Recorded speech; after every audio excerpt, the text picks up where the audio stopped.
Laddu Gopal and beauty vlog में आप सभी का स्वागत है। तो फ्रेंड, आज मैं इस वीडियो में आपके साथ हरितालिका तीज के व्रत व नियम शेयर करूंगी। आइए चलते हैं। सबसे पहले तो हरितालिका तीज क्यों मनाई जाती है और कौन इस व्रत को कर सकता है। हरितालिका तीज का व्रत जो है वो हमारे यहाँ पर सुहागिन स्त्री करती हैं और कई जगह पर जो है कवारी लड़कियां भी करती हैं, लेकिन हमारे यहाँ पर जो है हमारे रीति रिवाज के अकॉर्डिंग जो है सिर्फ सुहागिन स्त्री ही अपने पति की लंबी आयु के लिए इस व्रत को करती हैं। और यह व्रत जो है सुहागिन स्त्री 24 घंटे के लिए रखती हैं। 24 घंटे के लिए वो बिल्कुल निर्जला और निराहार इस व्रत को करती हैं, बिना कुछ खाए पिए। और व्रतों में क्या होता है कि हम जब और व्रत रखते हैं तो फल उसमें हम खा लेते हैं, लेकिन हम जो है हरितालिका तीज में फल भी नहीं खाते और जल भी ग्रहण नहीं करते। इस साल ये जो हरितालिका तीज है वो कब है और किस दिन है?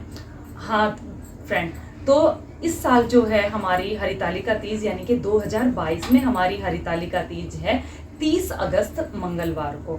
30 अगस्त मंगलवार को हमारी हरितालिका तीज का व्रत है। तो उससे पहले मेरे पास कमेंट आए थे कि दीदी जो है हरितालिका तीज से पहले हमारा सोमवार का व्रत है या फिर हमें किस तरह का खाना एक दिन पहले हरितालिका तीज के व्रत से खाना चाहिए। तो मैं आपको बता देना चाहती हूँ कि अगर आपने सोमवार का व्रत किया है, रात को हमारा व्रत हम खोल लेते हैं यानी कि खाना खा लेते हैं, तो अगले दिन हम सर्गी ग्रहण करते हैं। सर्गी ग्रहण हम कब करते हैं? सर्गी ग्रहण करते हैं हम 3 बजे के आसपास। अगर आपको सर्गी के लिए खाना नहीं बनाना है, आपको गर्म खाना नहीं उसमें इस्तेमाल करते हैं, तो आप आराम से 3 बजे उठ जाइए और खाना खा लीजिए। अदरवाइज जैसे ही आप सर्गी के लिए कुछ खाना फ्रेश बनाते हैं, अगर फ्रेश बनाना है आपको, पूरियाँ वगैरह कई जगह पर अपने अपने रीति रिवाज के हिसाब से जो है सर्गी खाई जाती है। अगर आपको फ्रेश खाना बनाना है तो आपको 2 बजे के आसपास उठना पड़ेगा, क्योंकि सर्गी बनाने में आपको टाइम लगेगा, फिर खाने में भी टाइम लगेगा। और 3 बजे के बाद या 3:15 बजे के बाद सर्गी नहीं खाते, फिर वो व्रत हमारा नहीं लगता। और सोमवार को हमें क्या खाना चाहिए, ये तो रहा हमारा जिन बहनों का सोमवार का व्रत था कि आप इस तरह से अपना व्रत खोल के और सर्गी ग्रहण कर सकते हैं। अब आता है कि जो सोमवार का व्रत नहीं रखते उनको क्या खाना खाना चाहिए। क्या प्याज लहसुन ग्रहण करना चाहिए? क्या जो नॉन वेजिटेरियन है यानी कि मांसाहारी लोग हैं, क्या उनको वो खाना चाहिए? अगर आप चाहें, जैसे आपके घर में बना है, आप अलग से अपना बना के खा सकते हैं, क्योंकि कोई भी व्रत है तो व्रत में हम इन सब चीज़ों का इस्तेमाल नहीं करते। वो हमारे पेट में रहता है या फिर हमारे मुंह में भी, हमारे दांतों में भी हल्का फुल्का वो फंस जाता है। अगर आप अपना नहीं खाना बना सकते अलग से, आप उसमें से ही खाना खाना चाहते हैं, तो आपको क्या करना है? आपको ये करना है, आप खाना खाने के बाद रात को अच्छे से अपना सिर धोइए, नहाइए और ब्रश करके आप सो जाइए।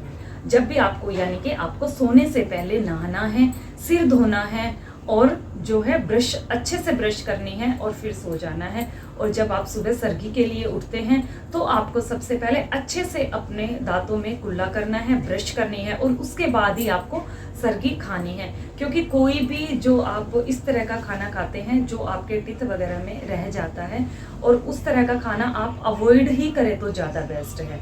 तो अब ये रही हमारे खाने की बात। अब आते हैं हम कि हमें किस तरह के कपड़े इसमें पहनने चाहिए।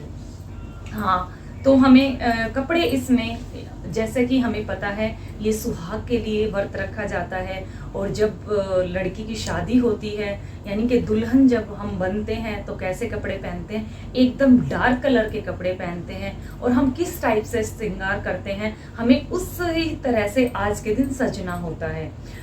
सजावट में हमें क्या क्या हम कर सकते हैं? 16 श्रृंगार जैसे हमारे सुहाग के लिए होते हैं। सूखा सिंदूर हमें मांग में जरूर लगाना चाहिए। चूड़ियाँ हमारे हाथों में कांच की होनी चाहिए। और जो पायल, बिछुए, तगड़ी वगैरह हम पहनते हैं, या आजकल के जो फैशनेबल मेकअप चले हुए हैं, हम अच्छे से, मतलब जैसे हम नई नवेली दुल्हन के रूप में तैयार होते हैं, इस दिन हमें इसी तरह से तैयार होना चाहिए। और उसके अलावा हमें क्या करना है? उसके अलावा जब हम कपड़े पहनेंगे तो हमें डार्क कलर के पहनने चाहिए, लाइट कलर के कपड़े हमें नहीं पहनने चाहिए। क्योंकि लाइट कलर से चाहे कपड़ा कितना भी इम्पोर्टेंट हो, कितना भी महंगा क्यों ना हो, लेकिन लाइट कलर से जो है व्रत के दिन हमारी वो लुक नहीं आती। तो हमें लाइट कलर के, और जैसा कि हमें नाम से ही पता चल रहा है हरितालिका तीज, हरितालिका यानी कि हरी, इस दिन अगर हम हरे कलर का कपड़ा पहने तो ज़्यादा अच्छा रहता है। लेकिन अगर आपके पास नहीं है तो आपको अपना मन छोटा करने की भी ज़रूरत नहीं है।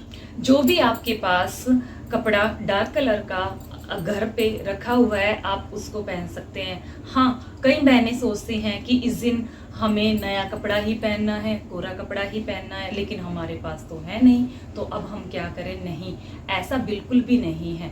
अगर हम नया कपड़ा नहीं खरीद सकते या फिर किसी कारणवश नहीं खरीद पाते तो आपको अपना मन बिल्कुल भी छोटा नहीं करना है, लेकिन कपड़ा आपको धुला हुआ ही पहनना है। आप जब भी अपने पुराने कपड़े को इस्तेमाल करते हैं तो आपको क्या करना है, उस कपड़े को अच्छे से धो लेना है, धो के ही आपको उस कपड़े को पहनना है। यानी कि कपड़ा हमारा जो है वो साफ सुथरा होना चाहिए। पहले पहना हुआ है कोई बात नहीं, लेकिन जो है मैला नहीं होना चाहिए। ऐसा नहीं है कि हमने उसको एक बार यूज़ किया आधे घंटे के लिए, 1 घंटे के लिए, और फोल्ड करके ऐसे ही रख दिया। हमें वो कपड़ा अवॉइड करना है, उस कपड़े को हमें नहीं पहन। हाँ, अब आते हैं पूजा। हमें कौन से भगवान की पूजा करनी चाहिए और हम उन भगवान की पूजा क्यों करते हैं। इस दिन हम शिव परिवार यानी कि शिव शंकर भगवान, माता गौरी और जो है गणेश जी भगवान की पूजा करते हैं।